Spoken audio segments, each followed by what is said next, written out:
राधे राधे भक्तों हमारे चैनल सनातन वाणी में आप सभी का हार्दिक स्वागत है। भक्तों, श्री चैतन्य चरितावली में आज हम श्रवण करेंगे सर्व प्रिय निमाई। न तो बाह्य सौंदर्य ही सौंदर्य है और न बाह्य पवित्रता ही असली पवित्रता है। जिसका हृदय शुद्ध है उसमें तनिक भी विकार नहीं है, तो वह बदसूरत होने पर भी सुंदर प्रतीत होता है। लोग उसके आंतरिक सौंदर्य के कारण उस पर मुग्ध हो जाते हैं और उसके इशारों पर नाचने लगते हैं। भीतर की पवित्रता ही चेहरे पर झलकने लगती है। उस पवित्रता में मोहकता है, इसी से लोग उनके वश में हो जाते हैं। यदि हृदय भी स्वच्छ शीशे की भांति निर्मल हो और देह की कांति भी कमनीय और मनोहर हो, तब तो उस देवतुल्य मनुष्य की मोहकता का कहना ही क्या है। फिर तो सोने में सुगंध ही है। ऐसा कौन सुहृदय पुरुष होगा जो ऐसे पुरुष के गुणों का प्रशंसक नहीं बन जाता। यदि ऐसा पुरुष प्रसन्न चित्त और चुलबुले स्वभाव का भी हो, तब तो सभी लोग उससे आत्मीयता की भांति स्नेह करने लगते हैं और उससे किसी भी मनुष्यों को संकोच अथवा उद्वेग नहीं होता। बच्चे से लेकर बूढ़े तक उससे खिलवाड़ करने लगते हैं। निमाई पंडित में उपयुक्त सभी गुण विद्यमान थे। उनका हृदय अत्यंत ही कोमल और बड़ा ही विशाल था। उसमें मनुष्य मात्र के ही लिए नहीं, प्राणी मात्र के प्रति प्रेम और ममता के भाव भरे हुए थे। उनका शरीर सुगठित, सुंदर और शोभा युक्त था। वे इतने अधिक सुंदर थे कि मनुष्य उनके सौंदर्य को ही देखकर मोहित हो जाते थे।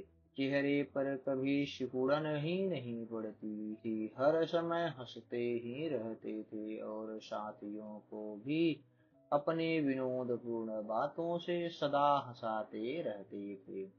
स्वभाव में इनका चुलबुलापन था कि छोटे छोटे बच्चों के स्वभाव को भी मात कर देते थे। इन्हीं सब कारणों से नगर के सभी लोग इनसे आंतरिक स्नेह रखते थे। जो भी इन्हें देख लेता वहीं प्रसन्नता से खिल उठता। सभी जानते थे निमाई अब बालक नहीं है, वे नवद्वीप के एक नामी पंडित हैं। उन्होंने शास्त्रार्थ में दिग्विजयी पंडित को परास्त किया है। ये अपने लोकोत्तर प्रतिभा के कारण बंगाल के कोने कोने में प्रसिद्ध हो गए। सैकड़ों छात्र इनके पास विद्या अध्ययन करने आते हैं। फिर भी वे उन्हें अपना एक साथी तथा प्रेमी ही समझते थे। उन लोगों को यह ख्याल कभी नहीं होता था कि ये बड़े आदमी हैं, इनके साथ सम्मान और शिष्टाचार का व्यवहार करना चाहिए। ये यदि शिष्टाचार या सम्मान करना भी चाहें तो निमाई पंडित उन्हें ऐसा करने का अवकाश ही कब देने वाले थे। ये उन सब से बिना बात ही छेड़खानी करते, बड़े बड़े लोगों से परिहास करने से नहीं चूकते थे। इनके सभी कार्य विचित्र होते और उनसे सभी को प्रसन्नता होती। ये नवद्वीप के प्रत्येक मोहल्ले में घूमते, कभी इस मोहल्ले से उस मोहल्ले में जा रहे हैं और उस मोहल्ले से इसमें। रास्ते में जो भी मिल जाता उसी से कुछ न कुछ छेड़खानी करते हैं। बड़े लोग कहते हैं पंडित अब थोड़ी गंभीरता भी सीखनी चाहिए। हर समय लड़कपन ठीक नहीं होता। अब तुम एक गण्यमान्य पंडित हो गए हो। ये झूठा आश्चर्य सा प्रकट करते हुए कहते, हाँ सचमुच अब हमारी गणना पंडितों में होने लगी है। हमें तो पता ही नहीं। यदि ऐसी बात हो तो हम कहीं जाकर किसी से गंभीरता जरूर सीखेंगे। कहने वाले बेचारे अपना सा मुंह लेकर चले जाते। ये विद्यार्थियों के साथ हंसते खेलते फिर उसी भांति चले जाते। इनका नगर भ्रमण बड़ा ही मनोहर होता। देखने वाले इन्हें एकटक देखते देखते ही रह जाते। तपाए हुए स्वर्ण के समान सुंदर शरीर था। उस पर एक हल्की सी बनियान रहती, चौड़ी काली किनारी की, नीचे तक लटकती हुई सफेद धोती के ऊपर एक हल्के से पीले रंग की चादर ओढ़े रहते। मुख में पान की बारी है, बाएं हाथ में पुस्तक है, दाहिने में एक हल्की सी छड़ी है। साथ में 10-5 विद्यार्थी हैं, उनसे बातें करते हुए चले जा रहे हैं। बीच बीच में कभी इधर उधर भी देखते जाते हैं। किसी कपड़े वाले की दुकान को देखकर उस पर जा बैठते हैं। कपड़े वाला पूछता है, कहिए महाराज, क्या चाहिए? आप हंसते हुए कहते हैं, जो यजमान की इच्छा, जो दे देंगे वही ले लेंगे। दुकानदार हंसी समझता और चुप हो जाता। कोई कोई दुकानदार जबरदस्ती इनके सिर कपड़ा मढ़ देता। आप उससे कहते हैं, लेने को तो हम लिए जाते हैं, किंतु पास में पैसा नहीं है। उधार किसी से न कभी ली है, न लेते हैं। दामों की आशा न रखना। दुकानदार हाथ जोड़कर श्रद्धा के साथ कहते, हमारा हो भाग्य, आप पहनेंगे तो हमारा यह व्यवसाय भी सफल हो जाएगा। यह कपड़ा और लेते जाइए, इसके किसी गरीब छात्र के वस्त्र बनवा दीजिएगा। ये प्रसन्नता पूर्वक उन वस्त्रों को ले आते। कोई कोई दुकानदार इनसे कटाक्ष भी करता, पैसा पास नहीं है, कपड़े खरीदने चले हैं। आप हंसते हुए कहते, पैसा ही पास होता तो फिर तुम्हारी ही दुकान कपड़ा खरीदने को रही थी। फिर तो जी चाहता जहां से वहीं से खरीद लाते। कभी कभी गरीब वस्त्र बनाने वाले के यहाँ जाते, उसका थान देखते, उससे दाम पूछते और कहते, दाम तो हमारे पास नहीं है, बोलो वैसे ही दोगे? वह श्रद्धा के साथ कहता, हाँ ले जाइए महाराज, आप ही का तो है। वे हंसते हुए चले जाते। इनके नाना नीलांबर चक्रवर्ती के पास बहुत से अहीरों के घर थे। वे दूध बेचने का व्यवसाय करते। आप उनके घरों में चले जाते और जिस अहीर को भी पाते उसी से कहते, मामा आज दूध नहीं पिलाओगे क्या? वे उन्हें बड़े सत्कार से अपने घरों को ले जाते। सभी मिलकर विद्यार्थियों के सहित उनका खूब सत्कार करते। कोई ताजा दूध पिलाता, कोई दही लाकर उनके सामने रख देता और थोड़ा खा लेने का आग्रह करता। ये निसंकोच भाव से खाने लगते। किसी स्त्री को देखकर कहते, मामी तेरा दही तो खट्टा है, थोड़ा चीनी डाल देती तो स्वाद बन जाता। यह सुनकर कोई चीनी लेने दौड़ती। चीनी घर में न होती तो गुड़ ही ले आती। ये हंसते हंसते गुड़ के साथ दही पीने लगते। विद्यार्थियों को भी खूब दही पिलाते और फिर हंसते हंसते पाठशाला की ओर चले आते। विशेषकर ये सीधे साधे वैष्णवों को और सरल स्वभाव वाले दुकानदारों को खूब छेड़ते। दुकानदारों को भी इनके साथ छेड़खानी करने में आनंद आता। एक पान वाले से इनका सदा झगड़ा ही बना रहता। ये उससे मुफ्त ही पान मांगा करते और वह मुफ्त देने से इनकार कर दिया करता। तब वे अपने हाथ से ही उठा लेते। पान वाला हंस पड़ता। ये तब तक पान को चट कर जाते। पान वाले को ऐसा करने में नित्य नया ही आनंद प्रतीत होता था। अतः यह झगड़ा प्रायः रोज ही हुआ करता। कभी तो दिन में दो दो तीन तीन बार हो जाता। पान वाला बड़ा ही सरल और कोमल प्रकृति का पुरुष था। वह इन्हें पुत्र की तरह मन ही मन चाहता था। वहीं श्रीधर नाम के एक भक्त दुकानदार थे। वे अत्यंत ही गरीब थे, किंतु थे परम वैष्णव। उनके पास रहने वाले उनके कारण बहुत ही परेशान रहते। वे रात भर खूब जोरों के साथ भगवान नाम संकीर्तन करते रहते। पड़ोसियों की रात में जब भी आंखें खुलती तभी उन्हें भगवान नाम कीर्तन करते ही पाते। कोई कहता, भाई इस बूढ़े के कारण तो हम बड़े परेशान हैं, रात भर चिल्लाता रहता है, सोने ही नहीं देता। कोई कहता, भगवान जाने इसे नींद क्यों नहीं आती, दिन भर तो दुकानदारी करता है और रात भर चिल्लाता रहता है, यह सोता किस समय है। कोई कोई इनके पास जाकर कहते, बाबा भगवान बहिरा थोड़े ही हैं, जरा धीरे धीरे भजन किया करो। ये कहते, बेटा धीरे धीरे कैसे करूं, तुम सब लोग तो दिन रात काम में ही जुटे रहते हो, कभी भगवान का घड़ी भर को भी नाम नहीं लेते। इसलिए जिह्वा से नहीं ले सकते तो कान से तो सुनोगे ही। इसलिए मैं जोर जोर से भगवान नाम का उच्चारण करता हूँ, जिससे तुम सबों के कानों में भगवान नाम पड़ जाए। इस प्रकार ये किसी की भी बात नहीं सुनते और हमेशा भगवान के मधुर नामों का उच्चारण करते रहते।